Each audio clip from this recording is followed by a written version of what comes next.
নমস্কার সবাইকে, আমি তরুণ। আমার নতুন একটা ভিডিওতে তোমাদের সবাইকে জানাই অনেক ভালোবাসা। আশা রাখছি তোমরা সবাই খুব ভালো আছো। আমিও কিন্তু ভগবানের আশীর্বাদে এখন খুব ভালো আছি।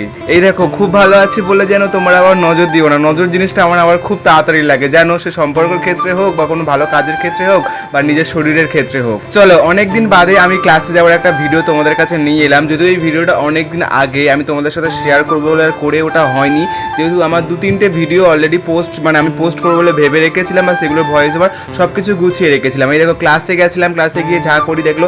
আজকে নতুন একটা কী জিনিস তোমাদেরকে দেখালাম, আমাদের টিফিন। আমরা বাড়ি থেকে যে যা করে নিয়ে যাই বা ওখানে যাই, সবাই কিন্তু মিলেমিশে খাই। ওখানে গিয়ে সবাই একসাথে মিলেমিশে আমরা খাই। আর এখানে দেখো, দাদা আমাদেরকে বোঝাচ্ছিল, এটা আমি কি করছিলাম আমি জানি না, তবে ভিডিওটা করে রেখেছিল বলে আমি দেখলাম যে সত্যি আমি কি মাঝে মাঝে অনেক পাগলামও করে ফেলি। আর এখানে দাদা আমাদের প্রত্যেকটা যে পিন হয় বা হচ্ছে হেয়ারের যে সমস্ত জিনিসগুলো লাগে তার জন্য যে কোনটার কি নাম আলাদা আলাদা সব নলেজ দাদা আমাদেরকে দিয়ে দিচ্ছিল। আর আজকে দুরকম হেয়ারস্টাইল করেছিল, ব্রাইডি হেয়ারস্টাইল করেছিল দুরকম ভাবে। আর তোমাদের সাথে দুটো ফটোও শেয়ার করলাম। ফটোতে হয়তো হেয়ারস্টাইল দুটো বোঝাই যাচ্ছে না, কিন্তু সামনাসামনি খুব সুন্দর লাগছিল। আর এবার দেখো আমার বান্ধবী কেমন মনোযোগ দিয়ে ফোন দেখে। নিজের তো ফোনটা দেখলো, আবার অন্য একজন ফোন দেখছে, তার ফোনের দিকেও আড়ে আড়ে তাকিয়ে আছে। আর এখানে দেখো কি অদ্ভুতভাবে একটা ছেলেকে দেখবে, যে ওকে কে দেখে গেছে, ও সেটা দেখার জন্য পাগল হয়ে গেছে। ও এতটাই পাগলামো করে বসে। আর সত্যি কথা বলতে ও কিন্তু মন থেকে অনেক ভালো, আমাদের খুব ভালো একটা বন্ধুও।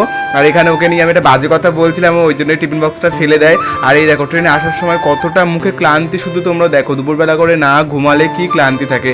আর এই দেখো, মেঘলা মেঘলা আকাশটা ছিল, কতটা সুন্দর লাগছিল। তারপরে আমাদের গ্রামের রাস্তা তো তোমরা সবাই জানো যে খুব খুব সুন্দর। আর আজকের ভিডিওটা কেমন লাগলো তোমরা সবাই কিন্তু কমেন্ট করে অবশ্যই বলো। আর আমার শরীরটা না খুব দুর্বল লাগছিল, কেন জানি না সেই দিনকে। তো তোমরা ভালো থেকো, সুস্থ থেকো, তোমাদের সাথে এইভাবে আরও অনেক গল্প হতে থাকবে।